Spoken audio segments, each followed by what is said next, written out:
श्री गणेशाय नमः। नमस्कार दोस्तों, कैसे हैं आप? उम्मीद रखता हूं कि आप सब मज़े में होंगे। दोस्तों, आज हम एक अलग टॉपिक पर बात करने वाले हैं। वो टॉपिक क्या है? वो टॉपिक है चंद्रयान 3। चंद्रयान 3 लॉन्च कब हुआ था? लॉन्च हुआ था 14 जुलाई 2023 को। लैंड कब होने वाला है? लैंड होने वाला है 23 अगस्त 2023 को शाम को 5:47। यानी कि आप यह समझ लीजिए 14 जुलाई और 23 अगस्त यानी टोटल होता है 5 नंबर। 5 नंबर किसको रिप्रेजेंट करता है? 5 नंबर रिप्रेजेंट करता है मर्क्यूरी। मर्क्यूरी यानी बुध। बुध यानी क्या? बुध यानी पावर, पोटेंशियल, कैपेसिटी। आप यह समझ लीजिए कि क्षमता।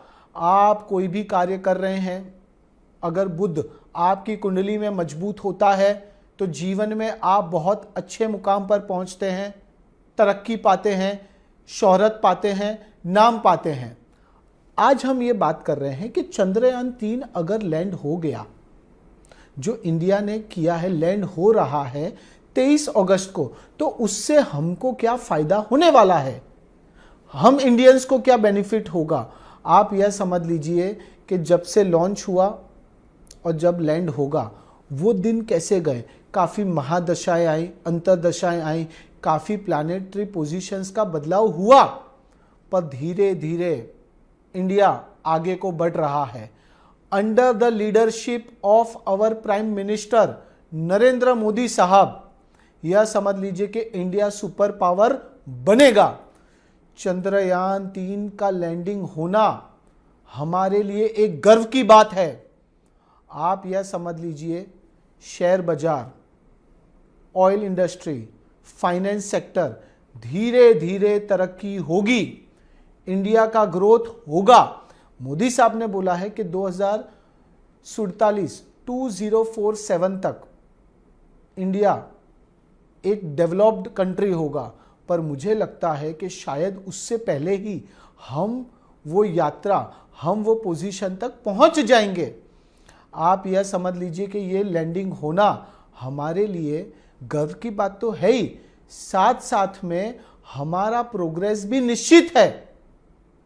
इन्वेस्टर्स आएंगे, अलग अलग कंट्रीज से लोग हमारा नाम सुनेंगे जब, तो हमें जो रिस्पेक्ट मिलने वाला है शायद उसकी उम्मीद भी आपने नहीं की होगी। दोस्तों, यह समझ लीजिए एस्ट्रोलॉजिकली, न्यूमरोलॉजिकली और प्लैनेट्स को अगर आप कंबाइन करते हैं तो चंद्र और बुध की युति जबरदस्त रहेगी। और जो चंद्रयान गया है वो कहाँ गया है? वो चंद्र पर गया है। It means moon.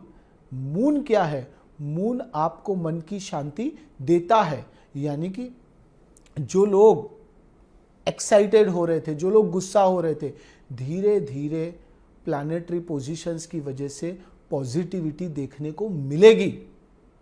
साथ में हमें लगता है धीरे धीरे जो महंगाई, जो धीरे धीरे चीज़ें बढ़ रही थी, कॉस्टली हो रही थी, महंगाई धीरे धीरे कम होने लगेगी। लोगों का नाम बढ़ेगा, इंडिया का नाम बढ़ेगा। और इम्पोर्टेंटली आप यह समझ लीजिए कि रोजगार मिलेंगे। जब इन्वेस्टर्स आते हैं तो क्या होता है? तो आपको एम्प्लॉयमेंट अपॉर्चुनिटीज मिलती है। अनएम्प्लॉयमेंट का रेशियो जो है वो रिड्यूस होगा। प्रोडक्शन, जिस जिस चीज़ों में इंडिया पीछे हैं या फिर कोशिश कर रहे हैं कि धीरे धीरे डेवलप करे, वो डेवलप होने लगेगा। आप यह समझ लीजिए कि आने वाले 4 साल, 5 साल में अगर आप इंडिया को देखेंगे तो इंडिया एक अलग जगह पर अपना मुकाम बनाकर बैठा होगा। और again under the leadership of our prime minister Narendra Modi साहब और जितने भी साइंटिस्ट्स हैं, जितने भी लोग जुड़े हुए हैं चंद्रयान से, आप यह समझ लीजिए कि आपको वो ब्लेसिंग्स मिलने वाली है। क्यों? क्योंकि आपने जो कल्याण किया है, जो ये कार्य हो गया है, उससे धीरे धीरे उत्साहित और होंगे लोग। पॉजिटिविटी और क्रिएट होगी और अल्टीमेटली क्या होगा, अल्टीमेटली प्रोग्रेस इंडिया का नहीं, इंडियंस का भी होगा। दोस्तों यह समझ लीजिए कि ये हमारे लिए सही में एक बहुत बड़े गर्व की बात है और हमें अपना सर उठाकर चलने का एक और मौका मिलेगा।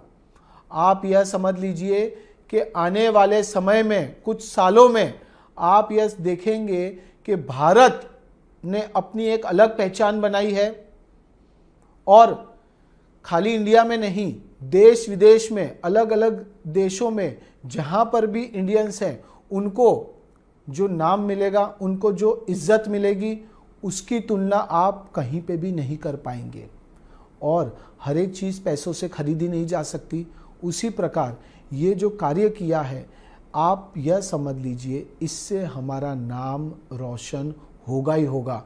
दोस्तों मैं आप सभी को मुबारकबाद देना चाहता हूँ और जीवन में आगे बढ़ना है, तरक्की पानी है तो थोड़ा सा आपको स्पिरिचुअल रहना है। चंद्रयान 3 के बाद और भी अपॉर्चुनिटीज़ आएगी, भारत का प्रदर्शन और भी बेहतर रहेगा और आने वाले समय में अगेन आप यह समझ लीजिए कि नरेंद्र मोदी साहब की वजह से हमें प्राउड फील होगा। नेशनल लेवल पर नहीं, इंटरनेशनल लेवल पर भी हमें लगेगा कि हम कुछ है। पर आपको थोड़ा सा पॉजिटिव रहना है और थोड़ा सा स्पिरिचुअल रहना है। श्री गणेशाय नमः।